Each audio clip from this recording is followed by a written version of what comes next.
अस्सलाम वालेकुम। कैसे हैं आप लोग? उम्मीद करती हूँ आप लोग बहुत अच्छे से होंगे और जहाँ कहीं भी होंगे बहुत अच्छी तरह से होंगे। और अल्हम्दुलिल्लाह मैं भी खैरियत के साथ हूँ और आप लोग के सामने हाज़िर हो गई हूँ।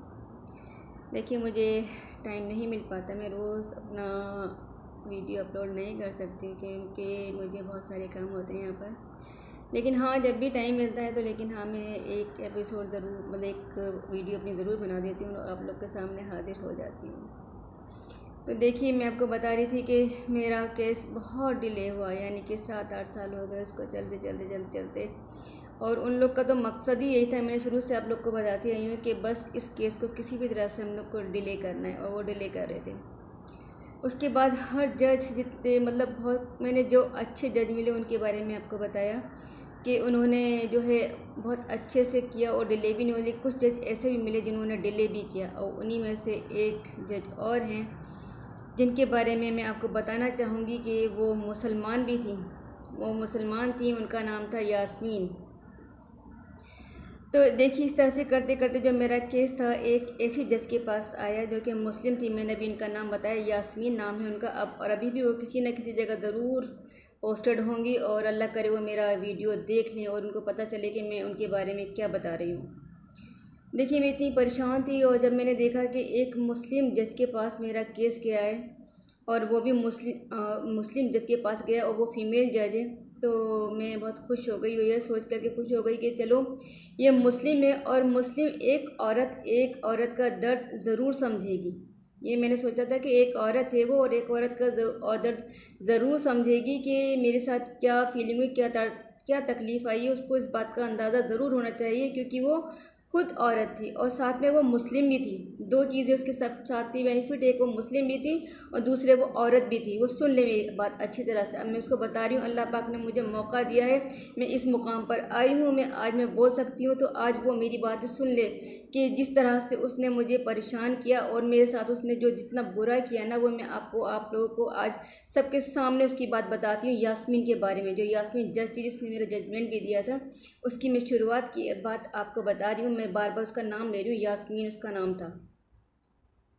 तो देखिए, जब मैं जो है उसके पास मेरा केस आया तो मैं बहुत खुश हुई। मैंने कहा, फिर लोगों से मैंने ये भी सुना कि वो बहुत ऑनेस्ट जज है, वो सब ने मुझे उसकी बहुत तारीफ़ भी करी। तो मेरा दिल खुश हो गया इस बात से कि देखो, ये तो कितनी अच्छी जज है। और ये तो मुझे मुझे ये उम्मीद हो गई थी मुझे इसके पास से तो मुझे ज़रूर इंसाफ बने, क्योंकि मैं इतने दिन से भाग रही थी। मैं कभी इधर ट्रांसफ़र करवा दी थी, कभी इधर ट्रांसफ़र करवा दी थी। बस मेरे दिल में ये था कि मैं किसी भी तरह से, क्योंकि जब मैंने इतनी मेहनत करी थी, 7-8 साल मुझे लग गए थे इस केस में। तो हर बंदा चाहता है कि जहाँ इतनी मेहनत करी है, इतनी जद्दोजहद करी है, तो उसको उसका सिला तो मिलना ही चाहिए। तो बस मेरा भी ये दिमाग में था कि मैंने इतनी जद्दोजहद और इतनी मेहनत करी है और मैंने इतना सेक्रीफाइस किया है, क्योंकि इतने साल इंतज़ार करना और इतनी जद्दोजहद करना आसान काम नहीं होता किसी औरत के लिए, और वो भी अकेले। बहुत मुश्किल काम होता है। जो मर्द होते हैं ना, वो भी कोर्ट कचहरी से पनाह मांग जाते हैं और दूर भागते हैं, जबकि मैंने अकेली औरत होकर के डट के मुकाबला किया, सबसे बातचीत की, सब कुछ किया।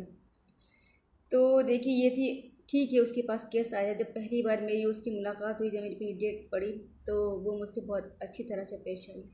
उसने मेरी बात भी सुनी, तो इससे मेरा दिल में और भी उसके लिए इज़्ज़त पैदा हो गई। मैं कहा, चलो, ये मेरी बात भी सुन रही है और मुझसे बहुत अच्छी तरह से पेश भी आई। और उसने उन लोग को ज़्यादा तवज्जो न देकर मुझे तवज्जो दी। खैर, कोई बात नहीं। पहली डेट तो हमारी बहुत अच्छी गुजरी। जब डेट आई ना मेरी, जब मैं वहाँ पर गई तो मैंने देखा उसके तेवर ही बदल गए बिल्कुल। फिर उसने मेरी बात को कोई तरजीह नहीं दी, और ना ही वो मेरी तरफ कोई तवज्जो देती थी। और मैंने ये महसूस किया कि वो मेरे जो अपोजिट पार्टी थी ना, उनको तरजीह ज़्यादा देने लगी थी।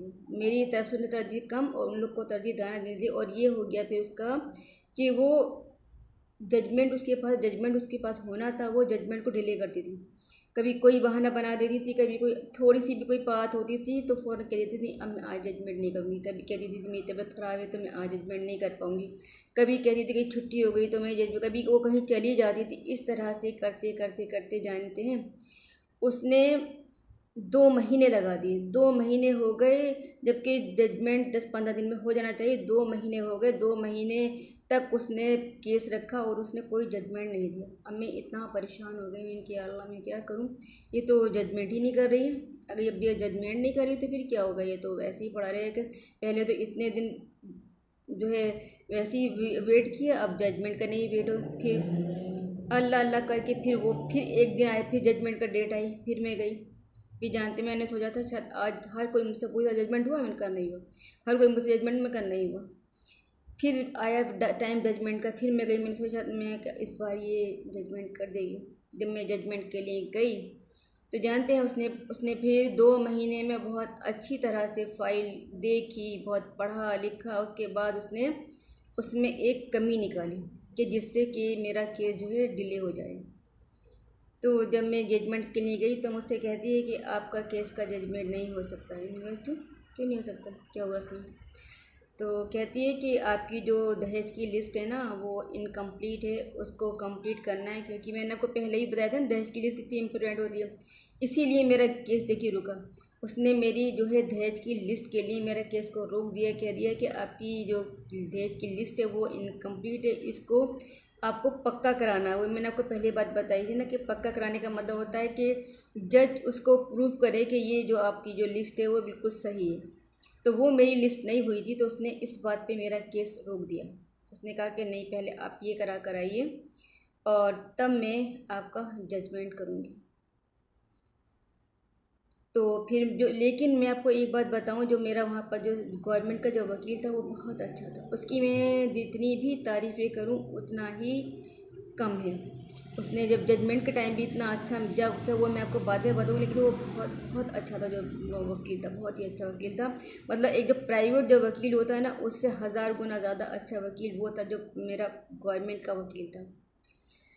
तो मैंने उससे क्योंकि वो मेरे फेवर में था, वो बहुत अच्छा हुआ था, तो मैंने उससे डिस्कस किया। तो उसने कहा कि अगर आप जो है ये लिस्ट को वापस लेंगी और फिर दोबारा से इसको मतलब पक्का करवाएंगी तो आपको जो है फिर 2-3 महीने के लिए आपका केस डिले हो जाएगा।